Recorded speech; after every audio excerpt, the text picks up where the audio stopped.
Very excited about this 4-week series on Jonah. And I pray that you won't miss any of it. You know, we were in Bible school with the Submerged, and we thought, this will be a good time to do Jonah. Brother Larry keeps up with how I pre-med. He told me, he said, you did Jonah back in 2000, and you did in July, and you did it back in 2010 in July. And boy, that's scary. All right, but anyway, so, hey, it's good stuff. You can never exhaust this great book of Jonah. Now, when I say Jonah, and I say this, what do you say? Jonah and the whale. I mean, that's just what everybody thinks of. And normally what we know about Jonah, what we learn about Jonah, if you're my age, I don't have anybody that knows what I'm talking about, but normally, if you're my age, you learn about Jonah with flannel graph. You don't have any flannel graph people? Okay, one of you know what that is. Okay, flannel graph, that's old school, man. That's old school Bible school. You know what I'm talking about?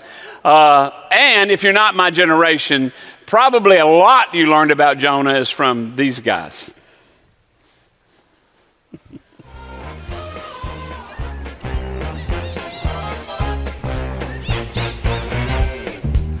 Was a prophet, but he really never got it. Sad but true. If you've been watching, you can spot it. A doodly-doo. He did not get the point. Now Jonah set sail on a pirate ship in a dreadful gale. Got eaten up by a giant whale, but managed not to be dead.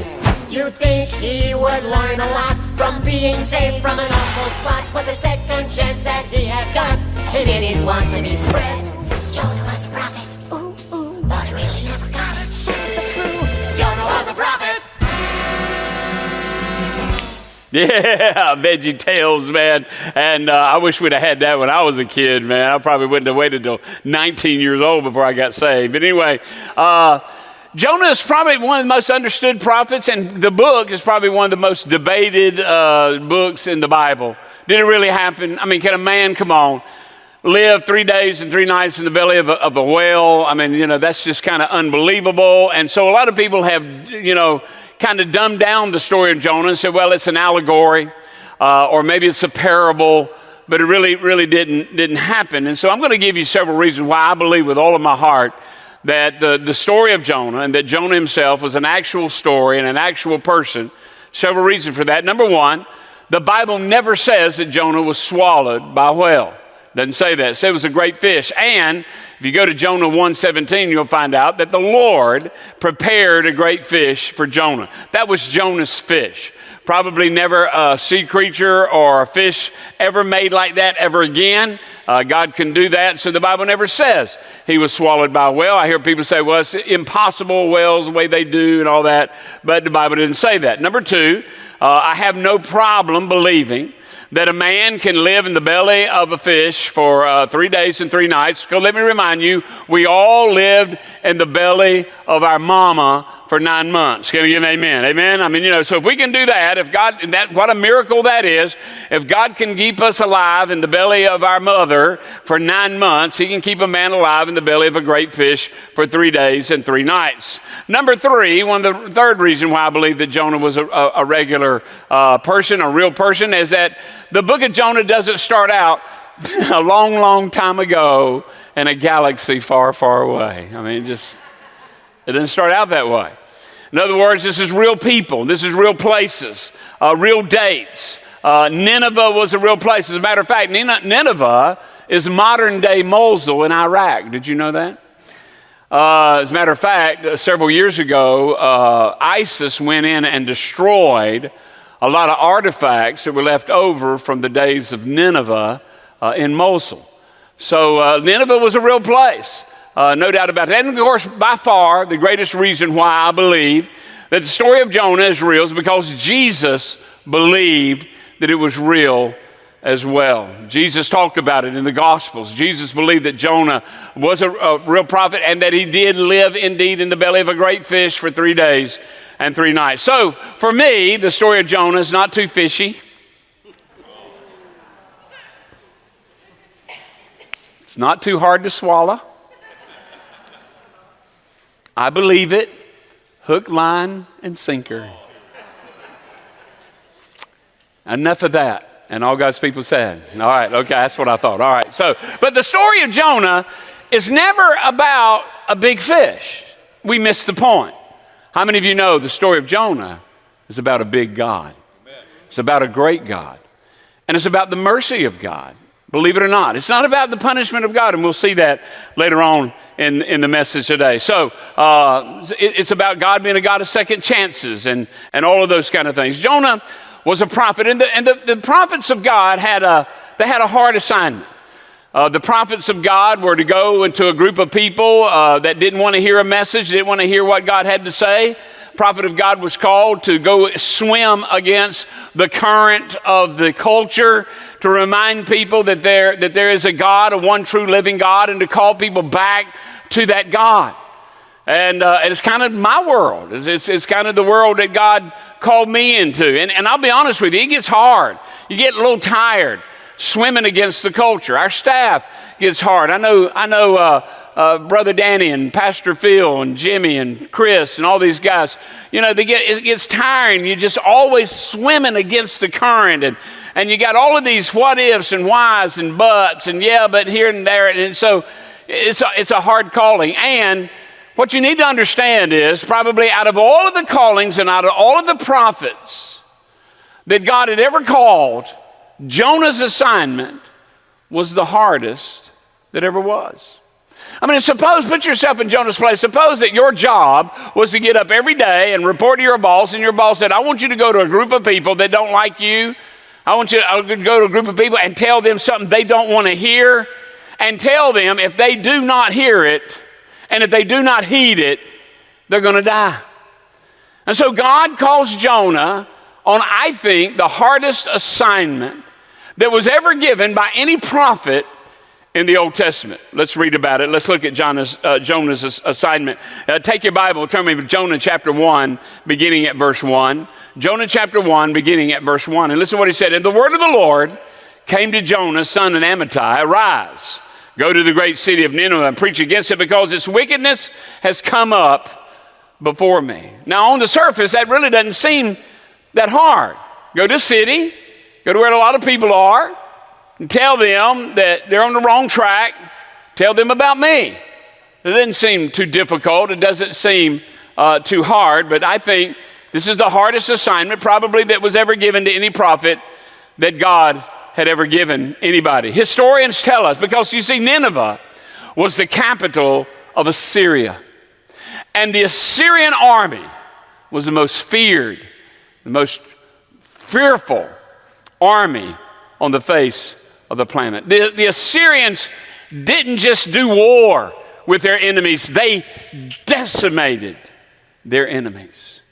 I mean, they didn't come in just to overtake a place. They would kill the men and the women and the children. Nineveh was a seaside city, and so the Assyrians were absolute masters at filleting somebody alive like a fish. And they would skin them alive and leave them alive for days and weeks on end.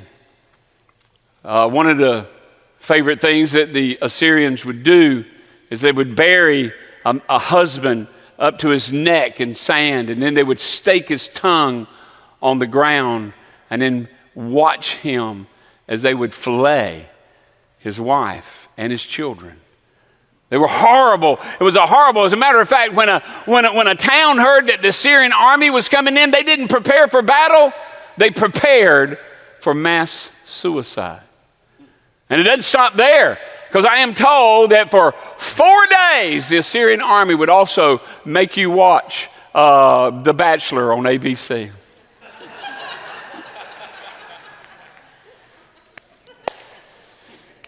Just see if you're awake. All right? Everybody out there say amen. Amen? Okay. But it was a horrible situation. It was a horrible people. They were the enemies of God.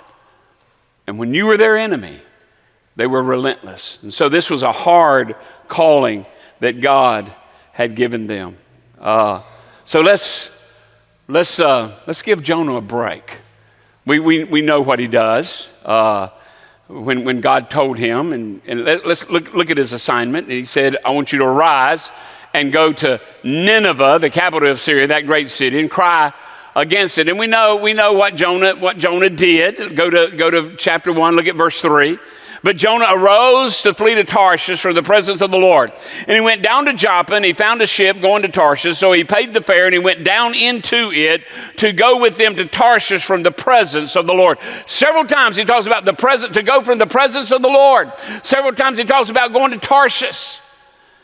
And Jonah was trying to get from the presence of the Lord. Tarshish on the map is as far away from Nineveh as you can possibly get. If you had Jerusalem right here, then Nineveh is going to be right up here, about 350 miles, and Tarshish is going to be on the other side of Spain for 2,500 miles. Not only that, but the Bible says and makes it plain that Jonah's intent was to get away from the presence of the Lord. Now, that's not just a little phrase in the Old Testament, because literally the Jews believed that God's presence was not in Tarshish. There had never been a report where a Hebrew had ever been to Tarshish. And so not only was Jonah trying to get away from his assignment, but he literally thought he was getting away from the presence of the Lord. It's a 2,500-mile trip. Historians tell us it was a 3-year round trip. And so Jonah's thinking, at least I'll get away from God for at least 3 years. He actually talked himself into doing it. He actually talked himself into that this was a good idea. And it was a deliberate, rebellious choice. Psychologists tell us that we tend to make choices from our past experiences, good or bad. I mean, somebody honestly forgets to report something on their taxes, and they get away with it. And they don't get penalized, and they get more money than what they owe. Next time, it's easier not to report something on your taxes. Next time, it gets easier and easier. And it's the same thing in a good area. God lays on your heart to give to the church or give to a mission or whatever, and you know you can't afford it, and you know you're going to have to stretch it, and you're going to worry about how you're going to make ends meet. If you do that big love gift, and you find that you go ahead and do it, and you find that God takes care of you, and you don't miss a beat, and the money's there. And so the next time it gets a little easier, and the next time it gets a little easier. And so now Jonah admits in chapter 4, and he's kind of a strange character, but he admits in chapter 4 about his past relationship with God. In other words, Jonah's saying, you know what, I think God's going to let this slide because I happen to know. You read Jonah chapter 4, and we'll skip way ahead, but we'll get to there in a couple of weeks. But Jonah said, I happen to know that God is full of grace and God is full of mercy. And I think he's going to let me slide on this because my past dealings with God has been with grace and mercy. And isn't that kind of what we do? I mean, we know, listen, if you're here today and you know that you belong to the Lord and you know that you're saved, you know that you're safe. Listen, this is not a Baptist thing. It's a Bible thing. But once you truly belong to the Lord, He doesn't let you go. How many of you are glad about that? Say a big amen. He doesn't let you go, and I know that. And I know that He holds on to me, and I don't hold on to Him, and I am in His hand. And He said, nothing will separate me from the love of God, and nobody will ever pluck me out of His hand. And so I know I'm saved. I know I'm safe. But with that intent, if I'm not careful, I think I can slide by. Because I know God's a God of mercy, and God's a God of grace, especially to the believer. And it's easy to think we're going to slide by, but let me remind you that yes, I have been delivered from the power of sin, and I have been delivered from the punishment of sin. But how many of you know that even for a believer, there is still a penalty for sin? Sin has consequences to it. It doesn't matter if you're a believer or not a believer, the wages of sin is still death, and sin still has consequences to those. And so maybe Jonah thought, like so many people think, well, you know, I know God's God of grace and mercy, and He'll just let me slide by. But God's not going to let him slide by because sin has consequences to it. So let me give you several thoughts about our bad choices today. And you might want to write this down. If you're not a note taker, you might want to take this. It's some good stuff in the book of Jonah for these next 4 weeks. Let me give you several thoughts about bad choices, because I think in a crowd this size, there's probably somebody here that's contemplating a choice that, even like Jonah, it's deliberate, and you know it's going to be a bad choice. You're thinking about doing something, or maybe you have been doing something that you know is not what God wants. It's a bad choice, and you know it. But what you're doing is you're being presumptuous off of God's good grace and mercy, and you say, God's going to let me slide, but he's not. And we need to see that. So let me give you several thoughts about bad choices. First of all, bad choices have a process. Has a process. It always starts with a conscious decision that the devil can't make you do anything. How many believe that? Say amen. Amen? The devil can't make you do anything. And so it's always a conscious decision. And God said, if you look at it, it said, God said, arise. Well, the Hebrew word for rise is simply this word, up. That's what God told Jonah. Jonah, up. This is not up for debate. This is not, you can't skirt around it. This is not up for argument.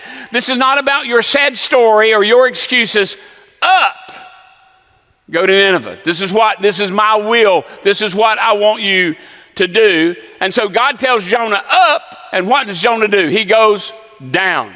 He goes down to Joppa, down to the ship, down to the cargo hold of the ship. He lays down trying to get some sleep, and just leave me alone. So God says up, Jonah says down. And it's a conscious, it is a process to do that. It doesn't happen all at once. Number two, bad choices have a precept.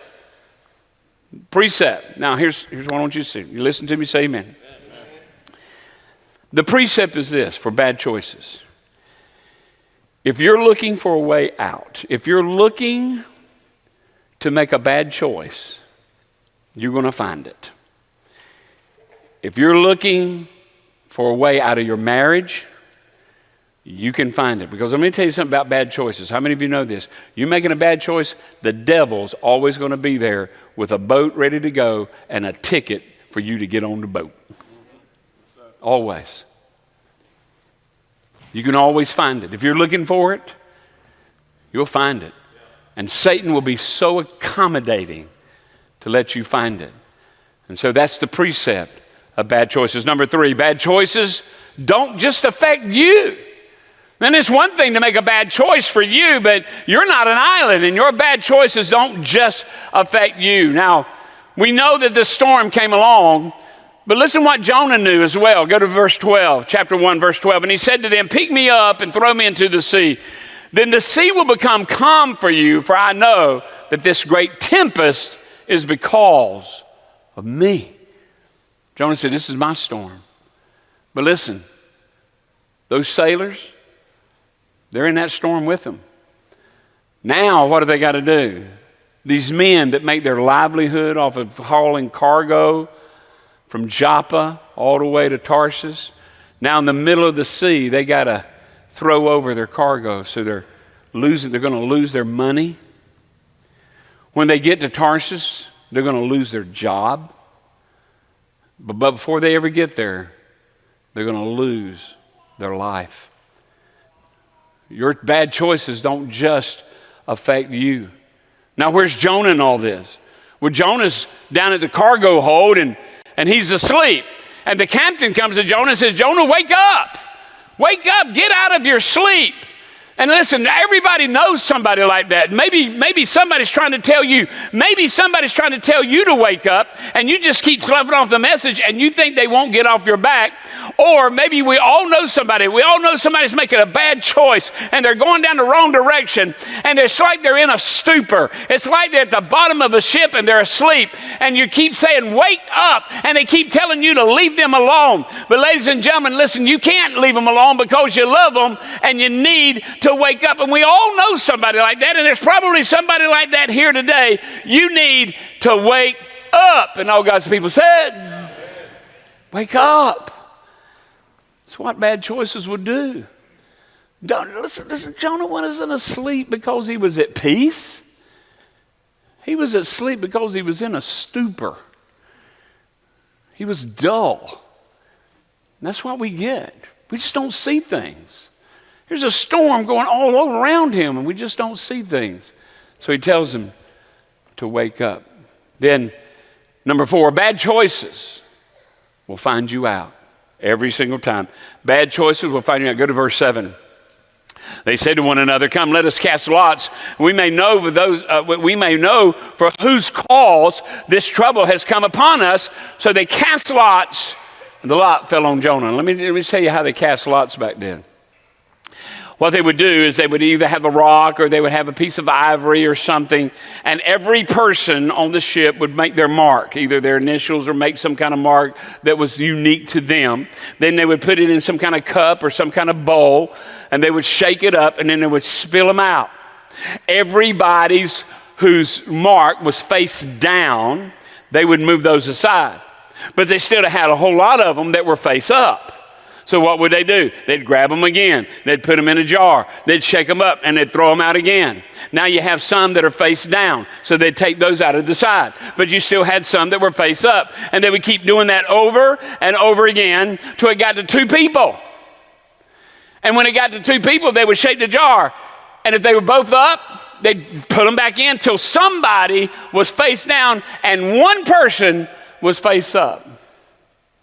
This just wasn't one cast of some lots. This was over and over again. And you'll notice that Jonah never gave up the information. He knew what the storm was. He knew he was the one at fault.